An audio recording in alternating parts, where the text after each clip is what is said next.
Hello everyone, मैं विश्वजीत सिंह आप सभी का दीन पर स्वागत करता हूं। दोस्तों, आज की इस वीडियो के अंदर में हम एमए हिस्ट्री MHI 06 का ऑल इम्पोर्टेंट टॉपिक्स को देखने वाले हैं। कौन कौन से टॉपिक इम्पोर्टेंट टॉपिक हैं उसके बारे में हम बात करेंगे। इन सभी टॉपिक्स को लास्ट 10 साल के क्वेश्चन पेपर में से लिया गया है, आपके बुक में से उठाया गया, जो इग्नू की बुक है आपको जो मिलती है उसमें से निकाला गया है। तो टॉपिक सारे इंपॉर्टेंट होने वाले हैं। अगर आप इन सभी क्वेश्चंस की अच्छी से तैयारी करते हो तो आप ये कह सकते हो कि अगर मैं 16 टॉपिक बता रहा हूँ, 17 टॉपिक बता रहा हूँ, तो उसमें से ऑलमोस्ट 5 से 6 टॉपिक्स आपके एग्जाम में आ सकते हैं। चलिए आज का हम वीडियो स्टार्ट करते हैं। दोस्तों इस वीडियो को बनाने का मेन पर्पज़ ये है कि इन सभी टॉपिक्स को मैं इंडिविजुअली एक एक वीडियो बनाकर मैं डाल रहा था यूट्यूब पर आपका एग्ज़ाम कल है, ठीक है, जिसके कारण से मैं सारी वीडियो तो डाल नहीं सकता। तो मैं आपको इस वीडियो की मदद से उन सभी टॉपिक से अवगत कराना चाहता हूँ कि ये टॉपिक्स हैं, जिससे आप खुद भी थोड़ा बहुत प्रिपेयर कर सको और अच्छे से एग्ज़ाम दे सको और अच्छे नंबर ला सको। चलिए स्टार्ट करते हैं। सबसे पहला जो हमारा टॉपिक आता है दोस्तों, यहाँ पे हम बात करते हैं औपनिवेशिक काल में पूंजीपति वर्ग का विकास। ये एक ऐसा टाइम पीरियड था जब अंग्रेजों का गुलाम थे, अंग्रेजों को, भारत क्या है, अंग्रेजों का गुलाम था। उस टाइम पीरियड में पूंजीपति वर्ग का विकास किस प्रकार से हो रहा था। तो नॉर्मली यहाँ पर भेदभाव की नीति रहती है, ठीक है, अंग्रेज हमें डोमिनेट करने की कोशिश करते हैं, ठीक है। जो उनका सपोर्ट होता है मेनली जो औपनिवेशिक पूंजीपति थे उनके तरफ ही था सपोर्ट, भारतीय पूंजीपतियों की तरफ सपोर्ट नहीं था, ठीक है। तो इस तरीके से क्या भेदभाव रहता है, किस तरह से वो विकास करते हैं, वो यहाँ पे डिफाइन करके आपको लिखना है और अच्छा खासा नंबर मिल जाता है। इसकी एक पर्टिकुलर वीडियो मैंने डाल रखी है, वो आप देखोगे समझ में आएगा। अगला टॉपिक की बात करूँ तो ग्रामीण समाजों का इतिहास, ठीक है। ग्रामीण समाज का इतिहास किस प्रकार से रहा, गांव किस तरह से विकास कर रहे थे, ठीक है, किस तरह से अलग अलग पोस्ट होते थे, अलग अलग पद होते थे, गांव का विभाजन किस प्रकार से किया जाता था, उसके आधार पर यह टॉपिक बनता है। और अलग अलग इतिहासकारों के द्वारा भारत के ग्रामीण समाज के बारे में क्या बोला गया, जैसे अल बरूनी ने क्या बोला। तो अल बरूनी का क्या मानना था कि भारतीय जो ग्रामीण समाज है वो रूढ़िवादी है, अपरिवर्तनशील है, मतलब वो क्या पुराने विचारों की है और बदलना नहीं चाहती है, अपने विचारों से, अपने कर्तव्यों से बदलना नहीं चाहती है, जिस तरह से उनका स्वरूप है अपने स्वरूप को चेंज नहीं करना चाहती है, अपरिवर्तनशील है। कार्ल मार्क्स ने क्या बोला, ठीक है, फर्नांड ब्रोडेल ने क्या बोला, ठीक है, इरफान हबीब ने क्या बोला। तो इनसे अलग अलग जो इतिहासकार आए उनका क्या मानना था उसके बारे में यहाँ पे आता है, ठीक है। ग्रामीण समाज के अंदर में वर्ण व्यवस्था या जाति व्यवस्था किस प्रकार की थी, ठीक है, जाति व्यवस्था का क्या असर पड़ रहा था गांव के अंदर में ग्रामीण समाज के ऊपर में, उसको यहाँ पे डिफाइन करते हुए आप यहाँ पे लिख सकते हो और अच्छा खासा नंबर मिल जाता है। इसका भी मैंने एक पर्टिकुलर वीडियो बना रखा है, आप वहाँ से इसको देख सकते हो। टॉपिक नंबर 3 की मैं बात करूं तो 1871 में क्रिमिनल ट्राइब्स एक कानून लाया गया। ट्राइब्स क्या होता है, जनजाति, ठीक है। इसकी प्रमुख धारा और प्रभाव को बताइए, ठीक है। एक क्वेश्चन यहाँ पे ये बनता है, दूसरा यहाँ पे बनता है वन नीति का, कि वन नीति क्या है। वन नीति मतलब क्या, फॉरेस्ट एक्ट मान लो आप एक तरह से। सबसे पहले हम इधर वाले का बात करते हैं, दोनों का ही जो दोनों टॉपिक है ना, ये वाला और ये वाला, दोनों टॉपिक की एक इंडिविजुअल वीडियो डाली हुई है अलग अलग, तो आप उसको देख सकते हो, अच्छे से समझ में आएगा। बट यहाँ पे मैं बात करूँ तो अंग्रेजों का, सबसे पहले हम वन नीति को समझते हैं। देखो, अंग्रेजों को जंगल की कटाई करनी थी। रीज़न क्या था कि ब्रिटेन के अंदर में पेड़ों की कमी हो गई थी, ठीक है, युद्ध का माहौल चल रहा था, तो उनको अलग अलग तरह के औजार बनाने के लिए, नाव बनाने के लिए और भी बहुत तरह से यूज़ करने के लिए, जो जंगली संसाधन थे उसका यूज़ करने के लिए अलग अलग जगह से पेड़ काटे जा रहे थे। जितने भी उपनिवेशिक कंट्री थी, ब्रिटेन के उपनिवेश था, उन सभी जगह से वो किया जा रहा था। तो भारत के अंदर में भी ये सिलसिला शुरू हुआ। तो उन्होंने पेड़ को काटने के लिए, जब पेड़ काटने के लिए जाते थे तो जंगल में ही जाओगे, तो जंगल के अंदर में कोई ना कोई तो रहता है, ठीक है। तो आदिवासी समूह रहती थी, जनजातियाँ रहती थी भारत के अंदर में, तो वो उसका विरोध करते थे। तो आपस में झड़प होता था, लूटमार होती थी, ठीक है, कई बार हत्याएं हो जाती थी, मौत हो जाती थी। तो इन सबको देखते हुए अंग्रेजों ने क्या किया, एक वन नीति लाया गया, जिसमें वन नीति के थ्रू ये हुआ कि जो भी जंगल गवर्नमेंट चाहे वो अपने अधीन कर सकती है, उसको जिस मर्जी तरीके से यूज़ कर सकती है, ठीक है, उस पर अपना अधिपत, अपना अधिकार कायम कर सकती है। तो इस तरीके से वन नीति लाया गया। तो वन नीति के लाने के बाद क्या हुआ कि जो जनजातीय थे, जो जंगल में रहते थे, उनकी हिंसा बढ़ गई, ठीक है। अब क्योंकि आपके घर में, मान लो ये हमारा घर है, हमारे घर के अंदर में आकर कोई पेड़ काटने लगे या बर्तन को गिराने लगे या कुछ भी करने लगे, तो हम क्या करेंगे, हम एक दिन देखेंगे शांत होकर, दूसरा दिन देखेंगे, तीसरा दिन तो उस पर हाथ उठा सकते हैं, उससे गाली गलौज कर सकते हैं, उससे बोल सकते हैं, ठीक है, किसी और से सहायता मांग सकते हैं। तो ये चीज़ें रहेगी ना हमारी नॉर्मली। तो यहाँ पे जब वन नीति लाया गया तो वन नीति के इम्पैक्ट में काफ़ी सारी जगह पे हिंसक देखने लगे, लूटपाट होने लगी, ठीक है, लड़ाइयाँ होने लगी, मौत होने लगी। तो उसको देखते हुए अंग्रेजों ने, ठीक है, जो ब्रिटिश सरकार थी, उसने 1871 का क्रिमिनल ट्राइब्स एक्ट लाया, ठीक है, जिसके थ्रू जनजातियों ऊपर में पाबंदियां लगाई गई, ठीक है, उसके ऊपर नजर रखना शुरू किया गया, कानून व्यवस्था का सहारा लिया गया। तो ये सारी चीजें थी। इसका मैंने पर्टिकुलर एक वीडियो बना रखा है, मैं सजेस्ट करूंगा कि उसको जरूर देखें, जिससे आपको अच्छे से डिटेल में समझ में आए। वन नीति का भी बना रखा है, इसका भी बना रखा है। चौथा क्वेश्चन आता है हमारा, हड़प्पा की सामाजिक संरचना किस प्रकार की थी। अब देखो, हड़प्पा की अगर हम सामाजिक संरचना की बात करते हैं तो यहाँ पर जो हड़प्पा के इस स्रोत, सबसे पहले आपको स्रोत पता होना चाहिए कि किसी भी पुरातात्विक जगह का स्रोत क्या होता है। तो दो तरह के स्रोत होते हैं, या फिर पुरातात्विक स्रोत होता है या फिर साहित्यिक स्रोत होता है किसी भी जगह की जानकारी के लिए। तो हड़प्पा में साहित्यिक स्रोत का प्रमाण नहीं मिलता है, मेनली हम पुरातात्विक स्रोत के आधार पर बात करते हैं। तो जो भी इतिहासकार आया, जो भी उन्होंने देखा वहाँ पे कि इस तरह से इमारतें बनी हुई हैं, ये चीज़ें हैं, तो उसके हिसाब से वो अपना अंदाज़ा लगाते हैं कि सामाजिक संरचना इस प्रकार से रही होगी। ये तो थोड़ा सा आपका बेसिक कॉन्सेप्ट मैंने क्लियर किया कि किस नज़रिए से हमें देखना है। अब वापस से हम अपने क्वेश्चन पे आते हैं। पूछ रहा है हड़प्पा की सामाजिक संरचना किस प्रकार की थी। तो हड़प्पा की सामाजिक संरचना अपनी नगरीयकरण के लिए ही जाना जाता है, अपने सामाजिक व्यवस्था के कारण से ही जाना जाता है। जैसे वहाँ पे जो गलियों का निर्माण किया जाता था, ग्रिड पद्धति पर आधारित होती थी, जो एक दूसरे को समकोण पर काटती थी, 90 डिग्री के एंगल पे ही काटती थी। उसका एक बेनिफिट हुआ करता था। आज के हिसाब से देखा जाए तो वैज्ञानिक ये मानते हैं कि 90 डिग्री पे जो कटने वाली गलियां होती हैं ग्रिड पद्धति पर आधारित, अगर हवा एक साइड से भी चले, किसी भी दिशा से चल रहा है, तो ऑलमोस्ट बाकी गलियां भी हवा के कारण से साफ हो जाती थी। ठीक है, तो ये एक साइंटिफिक रीजन दिया जाता है आज के समय में। ठीक है, साथ साथ में जो नालियों का निर्माण किया जाता था, घर जैसी बने, घर के साथ में नालियों का निर्माण किया जाता था।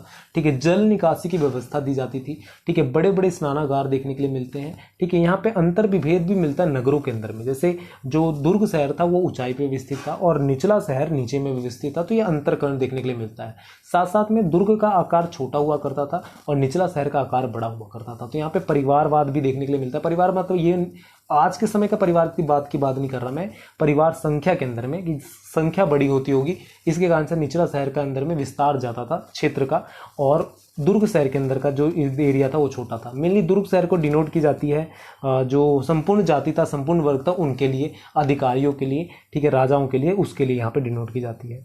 कुछ यहाँ पे जो इतिहासकार हैं वो हड़प्पा को सरदारी प्रथा के तौर पे देखते हैं कि वो एक सरदारी प्रथा था जहाँ पे सरदारों का भूमिका रहती थी, पर वहीं पे कुछ इतिहासकार उसको राज्य प्रथा के तौर पे देखते हैं कि वो एक राज्य था और उसके आसपास में और राज्य रहे होंगे।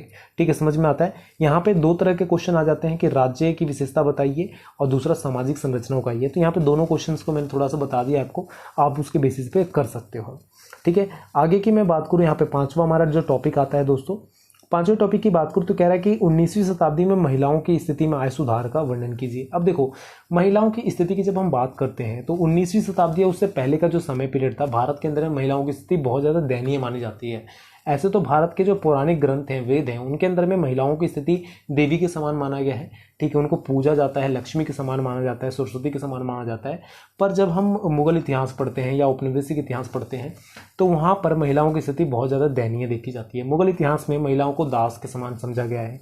ठीक है, वहीं पर औपनिवेशिक काल के अंदर में जो इतिहासकार आए वो महिलाओं की स्थिति, सती प्रथा, बाल विवाह, ठीक है, भ्रूण हत्या, इन सब के आधार पर वो महिलाओं की स्थिति को बहुत ज़्यादा दयनीय बताते हैं। ठीक है, तो मेनली अंग्रेजों द्वारा इन सब चीज़ों पे रोक लगाने की शुरुआत की गई, जैसे सती प्रथा पे विधवा पुनः विवाह की शुरुआत की गई। ठीक है, मैरिज एक्ट लाया गया जिसके अंदर में consent of age bill pass किया गया, जिसमें शादी करने की क्या एज होनी चाहिए वो लाया गया। ठीक है, तो अलग अलग तरह के जो स्टेप्स उठाए गए ना, तो वहीं से महिला की स्थिति में सुधार आना शुरू हुआ। कई सारे यहाँ पे समाज सेवी आए जिन्होंने इसके लिए पार्टिसिपेट किया। साथ साथ के यहाँ पे एक पॉइंट ये भी हम बताते हैं कि भारतीय राष्ट्रवाद में किस तरह से महिलाओं का योगदान रहा। तो मेनली जो गांधी जी थे वो ये मानते थे कि भारतीय राष्ट्रवाद में महिलाओं की बहुत ज़्यादा ज़रूरत है। अगर भारतीय राष्ट्रवाद में महिला पार्टिसिपेट करेगी तो हमारा राष्ट्रवाद का जो मिशन है वो ईजी हो जाएगा, इसको क्लियर करना, ठीक है, उसको अचीव करना। तो ये भी एक रीज़न यहाँ पे देखा जाता है। ठीक है, समझ में आता है। आगे मैं बात करूँ अगला टॉपिक की ओर दोस्तों, तो हमारा छठा टॉपिक आता है भारतीय इतिहास में सामंतवाद। अब देखो, सामंतवाद होता है क्या है, तो सामंत एक फ्यूड शब्द से बना हुआ है, फ्यूडलिज्म जिसे हम इंग्लिश में पूरा बोलते हैं, जर्मनी भाषा का शब्द है। फ्यूड का मतलब होता है जमीन का टुकड़ा। पर अगर हम भारतीय संदर्भ में सामंतवाद को देखते हैं तो कई सारे इतिहासकारों में आपस में मतभेद है। कुछ इतिहासकार मानते हैं कि भारत में सामंतवाद है, कुछ इतिहासकार इसका विरोध करते हैं कि भारत में सामंतवाद नहीं है। तो अलग अलग इतिहासकारों का अलग अलग यहाँ पे रहता है, अपनी थिंकिंग रहती है। जो इतिहासकार भारत में सामंतवाद मानते हैं वो ये डेफिनेशन देते हैं कि भारत के अंदर में कोई भी भूमि ठीक है, सेवा के बदले में अनुदान दी गई हो, ठीक है, दान में दिया गया हो, सेवा के बदले दिया गया हो, पर उस पर कुछ शर्तें लागू की गई हैं, वो सामंत व्यवस्था को दर्शाती है। किस प्रकार से? सपोज करो मैंने किसी को भूमि दान में दिया और उसको बोला कि भैया ये वाला जमीन तो मैं तुझे दे रहा हूं, पर अगर मुझे कभी जरूरत पड़ेगी सेना की, कभी किसी तरह की मदद की, तो तू मुझे करेगा। तो वही सामंत यहाँ पे दिखाता है, उसको सामंत कहा जाता है। ठीक है, वहीं पर यहाँ पे एक इतिहासकार आते हैं। ठीक है, वो इतिहासकार यहाँ पर बोलते हैं कि भारत की जो सामंत व्यवस्था थी वो उसको नकारते हैं। कहते हैं कि कई सारे जो इतिहासकार हैं उन्होंने उसको गलत तरीके से दिखाया भारतीय सामंतवाद को। ठीक है, रीजनिंग क्या होता है यहाँ पे भारतीय सामंतवाद को गलत दिखाने का? ठीक है, मेनली वो इतिहासकार का अगर नाम की बात करें तो हरवंश मुखिया करके होते हैं, जो 1971 में आते हैं। ठीक है, और वो कई सारे इतिहासकारों का विरोध करते हैं। Mainly R.S. शर्मा जो इतिहासकार थे उनका विरोध करते हैं। कहते हैं कि देखो अलग अलग जगह पे मेनली आप कह रहे हो कि सामंतवाद यूरोप में शुरू हुआ, उसका डेफिनेशन ये है। अगर भारत में आप कह रहे हो सामंतवाद, तो पहली बात तो उसका स्वरूप आप अलग कह रहे हो कि भारत में भारतीय सामंतवाद का स्वरूप अलग है, तो दोनों की डेफिनेशन कैसे सेम हो सकती है? दोनों का डेफिनेशन भी, परिभाषा भी अलग होगी। उनका ये मानना था और भारतीय सामंतवाद को नकारते हैं। ठीक है, समझ में आता है? अगला टॉपिक आता है हमारा 7वां, दक्कन में सूफियों की सामाजिक और राजनीतिक भूमिका। अब देखो सूफी होते कौन है? तो सूफी एक तरह के संत हैं, महात्मा हैं, उनकी हम बात करते हैं, जो इस्लाम धर्म के प्रचारक के तौर पे काम करते हैं, इस्लाम धर्म को लोगों तक फैलाते हैं, लोगों तक पहुंचाते हैं, उनका मैसेज लोगों तक देते हैं। ठीक है, वो सूफी कहलाते हैं। अब दक्कन के अंदर में सामाजिक और राजनीतिक भूमिका किस प्रकार की थी? तो हम सबसे पहले राजनीतिक भूमिका की बात करें तो इस्लाम धर्म के अंदर में 2 व्यक्तियों का महत्व सबसे ज़्यादा दिया जाता है। सबसे पहले नंबर पर आते खलीफा। खलीफा कौन होते हैं? तो इस्लाम धर्म के रक्षक के तौर पे खलीफा को माना जाता है। ठीक है, उत्तराधिकारी के तौर पे, रक्षक के तौर पे खलीफा को देखते हैं। जैसे ही खलीफा अगर किसी व्यक्ति को चुनता है और बोल देता है ये राजा है, ठीक है, ये राजा बनेगा, तो सभी लोगों के लिए उसकी बात को मानना अनिवार्य हो जाता है। ठीक है, और उसको मानते, उसको फॉलो करते हैं। पर एक टाइम ऐसा आया जब खलीफा का जो युग था, टाइम पीरियड था, वो खत्म हो गया। खलीफा अपनी सत्ता किसी को देने के लिए, किसी को बनाने के लिए रहे नहीं। उसके बाद में बसते हैं सूफी। सूफियों को भी यही दर्जा प्राप्त था। ठीक है, कि उनके विरोध कोई कर नहीं सकता। अगर किसी व्यक्ति को उन्होंने सपोर्ट किया कि ये राजा बनेगा या कुछ भी बनेगा, तो वो उसका विरोध नहीं कर सकते थे, इतना पावर होता था। ठीक है, तो यहाँ पे कई सारे किस्से होते हैं सूफियों को लेकर, किस तरह से चला, उनका सत्ता में किस तरह से इन्वॉल्वमेंट रहा, वो दिखाता है। यहाँ पे अब मैं सामाजिक उसकी परिवर्तन की बात करूँ, यहाँ पे जो प्रभाव रहा भूमिका की बात करूँ सूफियों की, तो सामाजिक भूमिका के अंदर में सूफिया क्या करते थे कि अपने गीत गायन की मदद से, सूफी कलाओं की मदद से लोगों तक अपने इस्लाम धर्म को फैलाते थे, उसका प्रचार प्रसार करते थे। लोगों के मन में जो बुराइयां होती थी उसको मिटाने की कोशिश करते थे। मतलब अलग अलग तरह की चीज़ें जो बताई गई हैं वो यहाँ पे आप दिखा सकते हो। ठीक है, और इस तरह से आप दोनों पॉइंट्स को बताते हुए आंसर लिख सकते हो। एक और क्वेश्चन आता है, 8वां क्वेश्चन हमारा, 7वीं से 12वीं शताब्दी में दक्कन में ग्रामीण समाज। अब देखो यहाँ पे हम ग्रामीण समाज की बात करें कि दक्कन का ग्रामीण समाज किस प्रकार का था। देखो अब ग्रामीण समाज के अंदर में कई सारे वर्ग में बटा हुआ था। कुछ किसान थे, कुछ अनपरमानेंट किसान थे, मतलब कुछ टाइम पीरियड के लिए किसान बन गए। ठीक है, तो इस तरह से अलग अलग व्यवस्था थी। जमींदार थे, कुछ वहाँ पे पदाधिकारी थे, तो अलग अलग पोस्ट हुआ करता था एक गांव के अंदर में। ठीक है, तो वो किस तरह से रेगुलेट किया जाता था, किसानों की क्या स्थिति हुआ करती थी, तो उनको किस प्रकार से संचालन किया जाता था। ठीक है, उस स्थिति को आपको यहाँ पे बताना है और अच्छे खासे नंबर यहाँ पे मिल जाते हैं। ठीक है, इस टॉपिक को भी मैं वीडियो में करवा चुका हूँ, ऊपर से जितना भी अभी तक करवाया ना टॉपिक नंबर 8 तक। ठीक है, और 8 और ये 1 नीति 9, ठीक है, ये पूरे 9 के 9 टॉपिक्स में करवा चुका हूँ आपको। आप देख सकते हो यूट्यूब पे एक वीडियो डली हुई है और अच्छे से समझ में आएगा। इसके बाद के जितने भी टॉपिक हैं वो मैंने नहीं करवाया है, तो उसको हम चलिए स्टार्ट करते हैं, समझते हैं। अगला हमारा टॉपिक आता है 9वां टॉपिक। ठीक है, 9वें टॉपिक के अंदर में हम बात करते हैं प्रारंभिक मध्यकालीन में धर्मों की भूमिका। अब देखो यहाँ पे मध्यकालीन समाज के अंदर में अलग अलग तरह के धर्म उत्पन्न हुए। ठीक है, जहाँ पे बौद्ध धर्म, जैन धर्म भी माने जाते हैं। अब इनकी भूमिका क्या रही, तो यहाँ पे वेदों के आधार पर सबसे प्रमुख धर्म के तौर पे हिंदू धर्म को माना गया। ठीक है, और वो इंपॉर्टेंट रोल प्ले करते थे सत्ता के अंदर में परिवर्तन का, सत्ता को स्थापित करने का, लोगों के संदेह को फैलाने का। ठीक है, और वेदों के आधार पर मनुस्मृति वेद हो गए, ऋग्वेद, यजुर्वेद, अथर्ववेद, ऐसा करके जितने वेद थे ना उनके आधार पर ही सत्ता होता था। पर उपनिषद थे, 18-19 उपनिषद थे, तो उनके आधार पर चीज़ें चलती थी। तो ये बहुत ज़्यादा इंपॉर्टेंट रोल प्ले करता है। ठीक है, अगला यहाँ पे आ जाता है प्रायद्वीपीय भारत में भक्ति आधारित सामाजिक धार्मिक आंदोलन। अब देखो भारत के अंदर में भी आंदोलन शुरू होता है, भक्ति आधारित आंदोलन। कौन कौन से थे, तो अलवर नयानार जो शिव भक्त और विष्णु भक्त थे उनके द्वारा मेनली माना जाता है भक्ति आंदोलन की शुरुआत, जो अलग अलग जगह पे हुआ, जहाँ पे भक्ति आंदोलन में परिवर्तन हुआ, भक्ति आंदोलन का जो स्वरूप था उसमें परिवर्तन किया। तो यहाँ पे अलवर और नयानार वाले जो स्वरूप है उसको आपको पढ़ना है, उसको आपको डिफाइन करना है, नंबर मिलते हैं। और नीचे में भी, ठीक है, जो 16वां टॉपिक है उसमें भी अलवर और नयानार का आता है। ठीक है, तो वो भी आपको थोड़ा सा अगर पढ़ोगे ना ध्यान से तो आप वहाँ पे भी उसको डिफाइन करके लिख सकते हो। 11वां टॉपिक की हम बात करते हैं वर्ण और जाति के संदर्भ में विवाह संस्करण। देखो नॉर्मली 3-4 तरह की जो विवाह प्रथा थी उसको मान्यता दी गई थी, जिसमें देव विवाह, गंधर्व विवाह, ये सब जो होते हैं उसको मान्यता दी गई थी। कुछ विवाह थी, ठीक है, जैसे बहन भाई का शादी करना, ठीक है, तो चंडाल वंडाल के अंदर में आता था, ठीक है, एक ही खून से शादी कर लेना, तो वो चंडालों के विवाह में आता था, जिनको समाज से अपरिहाय किया गया था, बाहर किया गया था, समाज के अंदर में उसको मान्यता नहीं दी जाती थी, ठीक है। तो कई तरह के विवाह थे, तो यहाँ पे अलग अलग तरह के जो विवाह थे उनके नाम थे, उसके हिसाब पे आप बताओगे, ठीक है। वर्णों की व्यवस्था की गई थी, ठीक है, गोत्रों की व्यवस्था की जाती थी, जिसमें वर्ण 4 तरह के प्रमुख वर्ण होते थे जो हमारे मध्यकालीन भारत के समय में, मतलब महाभारत के टाइम पे भी देखने के लिए हमें मिलता है। वर्ण कौन कौन से होते थे? तो ब्राह्मण, क्षत्रिय, वैश्य और शूद्र, ठीक है, तो ये 4 वर्ण होते थे और इसके हिसाब से गोत्रों का निर्माण किया जाता था, ठीक है। तो कई जगहों पे अगर सेम गोत्र है तो वो दोनों भाई बहन माने जाते थे, अलग अलग गोत्र होने से उनकी शादी होती थी। तो ये गोत्र आधार पर, वर्ण आधार पर, ठीक है, जाति आधार पर यहाँ पे विवाह संस्करण हमें देखने के लिए मिलता है। महिलाओं की स्थिति बहुत वहाँ पे इंपॉर्टेंस रोल प्ले करती थी, ठीक है, घर की लक्ष्मी के तौर पर पूजा जाता, तो ये सारी चीज़ें यहाँ पे ऐड कर सकते हो आप, ठीक है। 12वां टॉपिक हमारा आता है कि 19वीं शताब्दी में लोकप्रिय जन आंदोलन की विजेता बताइए, ठीक है। यहाँ पे कौन कौन से आंदोलन हुए, जो विशेषता क्या रही लोकप्रिय जन आंदोलन की? देखो लोकप्रिय जितने भी जन आंदोलन हुए 19वीं शताब्दी के अंदर में, वो सारे इंपॉर्टेंट रोल प्ले करते हैं समाज के अंदर में परिवर्तन करने का। वहाँ से कई सारे आंदोलन के अंदर में महिला आधारित मुद्दे उठाए गए, कई सारे आंदोलन के अंदर में अलग अलग तरह के मुद्दे को उठाया गया, जहाँ से समाज के अंदर में परिवर्तन शुरू होता है, ठीक है। तो समाज के अंदर में परिवर्तन लाने के लिए, ठीक है, समाज के जो मुद्दे थे, मेन मुद्दे थे, उनको फोकस में लाने के लिए इन आंदोलनों की शुरुआत हुई और वो समाज के अंदर में परिवर्तन के लिए बहुत इंपॉर्टेंट रोल प्ले करते हैं।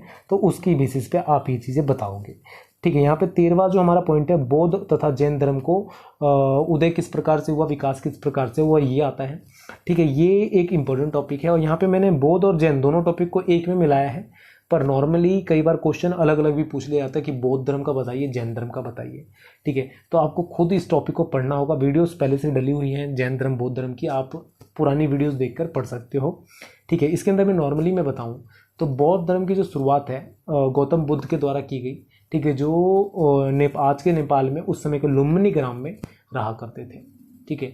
तो इनके पिता और नॉर्मली जो मतलब इनके पिता थे, उन्होंने बहुत अच्छे से राजपाट दिया, ठीक है। इनकी भविष्यवाणी हुई, इसको नकारने की कोशिश करी, बाद में इनको ज्ञान की प्राप्ति होती है बोध गया में, बोधि वृक्ष के नीचे में, और यहाँ से ये गौतम बुद्ध के नाम से जाने गए और वो पूरा प्रचार प्रसार करते हैं बौद्ध धर्म का।